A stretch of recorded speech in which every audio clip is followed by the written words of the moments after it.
Oh, come in, Mr. Chipping, come in. Boy said you wanted to see me. Yes, sit down, will you? Well, sir? Mr. Chipping, how long have you been here? 43 years. Yes, I thought it was about that.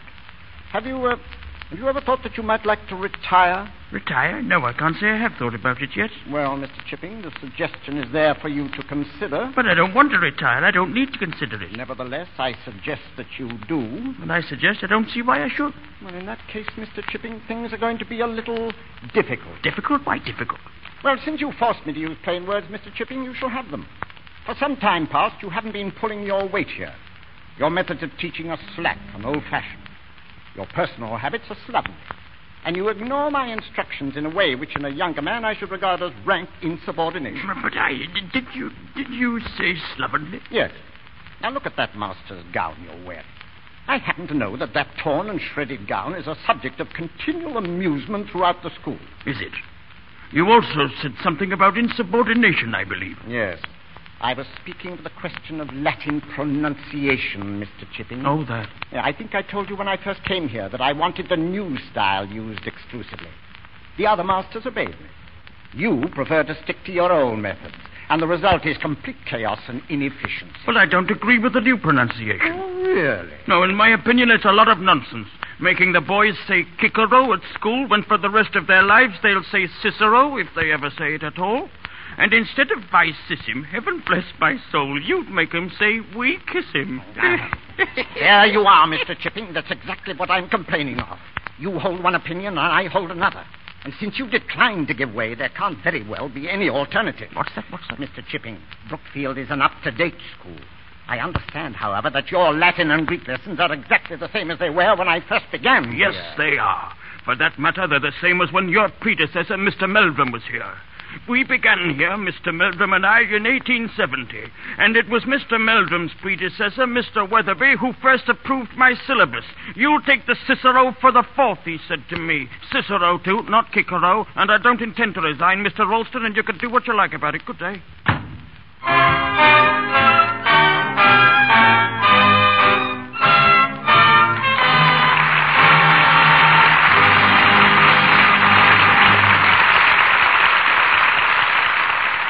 We continue with Goodbye, Mr. Chips.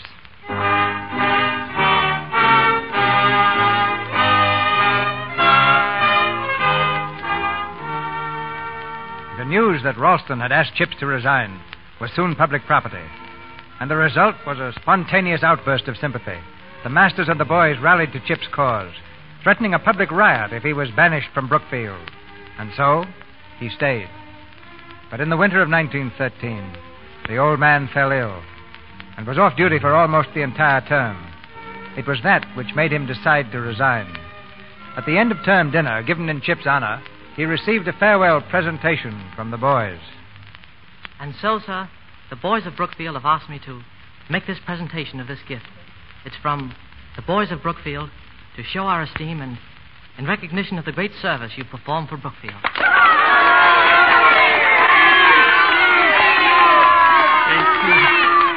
Thank you. I'm afraid young Mr. Colley here has been guilty of an exaggeration in speaking of my services to Brookfield. But then, of course, he comes from an exaggerating family. I remember once having to thrash his father for it. I gave him a 1 mark for Latin, and he exaggerated it into a 7. I have been at Brookfield for almost 44 years, and I have been very happy here. It has been my life. O my high praeteritos referat side Jupiter annos. I need not, of course, translate. I remember very many things about Brookfield, so many things that I've often thought I ought to write a book. Now, what shall I call it, I wonder? Memories of Rod and Line. Well, perhaps I shall write it someday. But of all the things I remember, the things I remember best are your faces. I never forget them. I have thousands of faces in my mind. The faces of boys. And if you come to see me in the years to come, as I hope you will, and if I don't seem to recognize you, you'll probably say to yourself, the old boy doesn't remember me. But I do remember you, as you are now. That's the point. In my mind, you never grow up at all. Never. Well, I mustn't go on all night. I shall be living just across the road at Mrs. Wickett's. Think of me sometime, as I shall certainly think of you. Hec olim meminisi juvabit. Again, I need not translate.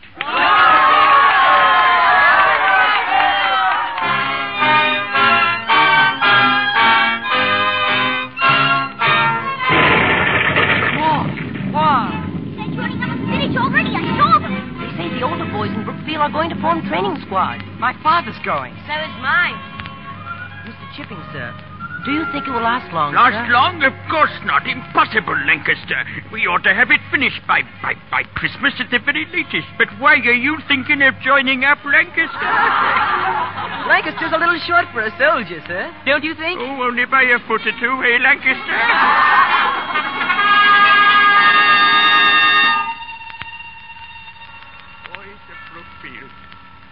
Who have given their lives for their country. Brill, Evans, Jackson, Lancaster. Do you think it will last long, sir? Lancaster. More boys. More and more and more. Going up to the front. Boys I've known. Chips, old man. Come and sit down. Yes, Sir John. Chips, as chairman of the board, the governors have asked me to have a talk with you. Yes, Sir John. It's about the matter of our masters joining up. I suppose you know the head's gone. I heard, yes. Leaves us very short-handed. And, well, briefly, Chips, the board wants to know if you feel well enough to come back. Out of retirement? Mm-hmm. They want to know, Chips, if you'll do us the very great honor of coming back for the duration of the war as headmaster of Brookfield School. Headmaster of Brookfield? Me? Yes, you're the man for it, the only man. You belong here. Oh, but it's such a great responsibility. I'm a ranker, Sir John. I'm not meant to be a head. Will you think it over? Oh, yes, I will, but I really don't. Please, Chips. Don't answer me now. Come back and see me in the morning. Very well, very well. Good night, Chips. Good night, Sir John. Good night.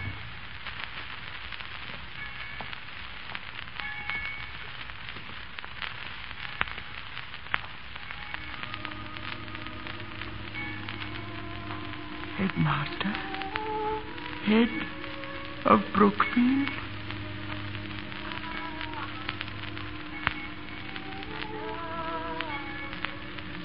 Catherine. I must be getting very old. Very old. Chips, dear. You know I'm here, don't you? You can't hear me, not really. But you know that I'm here in your heart. It's been such a long time since I've come to you. For it's only when you need me that I can come. Catherine. Such a great honor, Chip. Headmaster of Brookfield. Do you remember the day you told me you would never be head? I think I knew then that someday you would. Oh, can't I? My time is over. My work is done. Look down there, Chip. Quad. The long green sloping to the river. This is Brookfield. This is the home, the world of boys. Boys who are looking toward manhood, waiting for some person to show them the way.